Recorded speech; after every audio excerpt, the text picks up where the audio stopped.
there was some form of magenta that's tapering in the range there, right? So this is no surprise to you as long as you are able to understand how to be identifying the algorithms, right? You see it for yourself right there. So it's quite straightforward, nothing new to you. If you've been here for a while, you understood that we also lacked the runway, but you see how magenta started tapering here. You had the pink to help you take the zombie trade.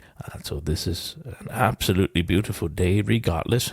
If you were focused on finding one trade a day, you took your money and you went to feed your family and you call it a day, set alerts. This is exactly the type of day that is best for you.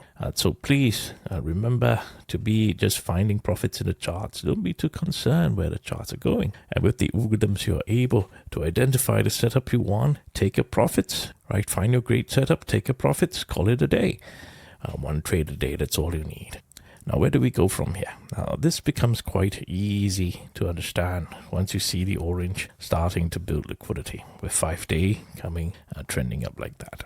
Firstly, in the morning, did you see this? Right, we were building liquidity and we had a breakout right on the day, and there was a retracement here of this buying continuation. Right, so this is no surprise to you, and